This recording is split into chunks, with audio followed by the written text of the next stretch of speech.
Hey guys, it's Fallon. Welcome back to my YouTube channel. I know it's been some time since I last posted, but I promise you I've been very busy working on some secret projects you won't even see until 2026.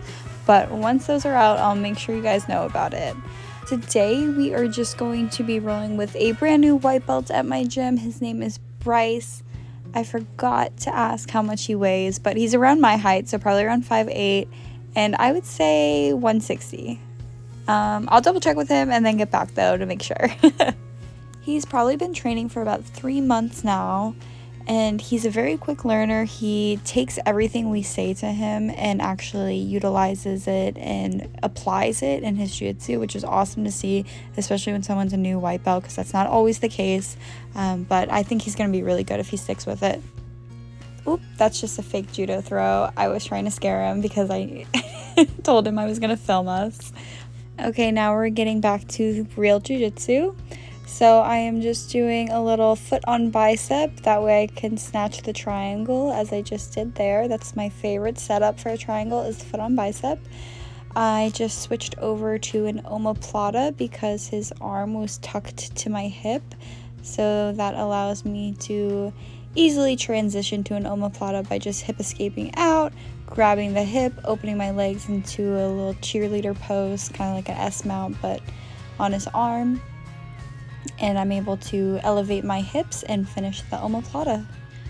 I recommend always utilizing the fundamentals in jiu-jitsu just like that, the triangle transitioning from arm bars to omoplatas and just going back and forth. I still use the same stuff that I've learned as a white belt, as a black belt, more than any of the new stuff that I learn nowadays. So just never feel pressured to look cool while you do jiu-jitsu. The basics are always the best. As I say this, I do the same thing and do foot on bicep right into a triangle choke. And from here, he's leaning really far over my body, so he kind of topples over, and I'm just able to finish the basic triangle from there. But doing the same thing twice was kind of rude of me, I'm not gonna lie. I usually try not to do the same thing twice, especially with lower belts. But sometimes you just gotta take what's given to you also, so no complaints. Alrighty, now we are resetting. Little handshake, little fist bump. If you train jiu-jitsu, then you know. If not, that's just how we always start. But he is going to begin passing. I have a cross collar grip, a foot on bicep, and I am going to transition into a scissor sweep, which puts me right onto mount. And you can see I'm kind of deciding if I want to take the armbar or the cross choke, but I end up deciding to go with the cross choke. And then here I just begin to show him the details of the cross choke because he's never seen it before.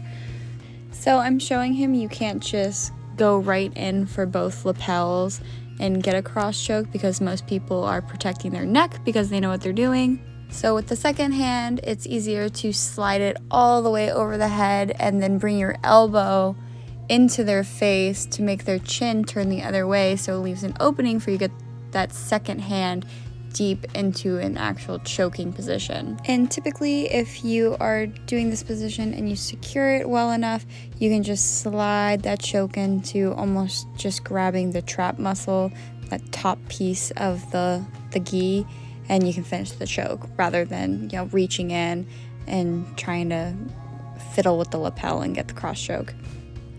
And we're off again. So I'm going to play guard. He's being a little bit more aggressive passing. I always love to see that. The more people get comfortable trying to pass. Look at that. He even stepped around my guard. I had to invert completely right back into a triangle, unfortunately. But instead of finishing the triangle, I'm just going to take the razor. I love how you can see Bryce is having fun, even though he's getting tapped out. It shows that he doesn't have an ego. He's just enjoying the sport for what it is, and he's learning from it.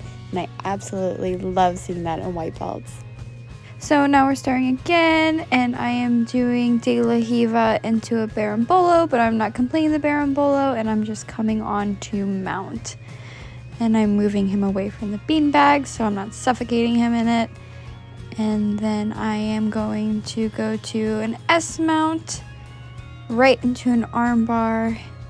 Now I'm in the beanbag, but I'll slightly push my hips up and get the arm bar. De La Riva is my favorite guard when I am trying to get sweeps.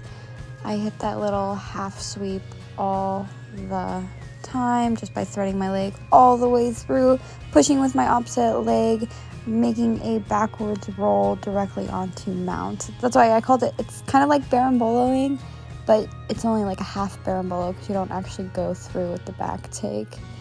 I don't really ever do the back take, honestly. I just prefer going right to mount. It's just a lot less work at the end of the day, but both are great options to go with. And the timer went off, so that's it, guys. I hope everyone enjoyed watching.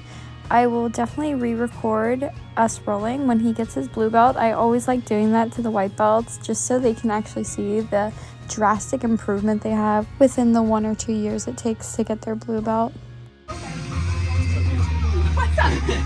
Like and subscribe. Just like Bryce said, don't forget to like and subscribe so you guys can see more content just like this. And if you don't already, make sure you follow me on Instagram and TikTok at Fallon Fratone. Alright guys, I'll see you on the mats next time. Bye guys!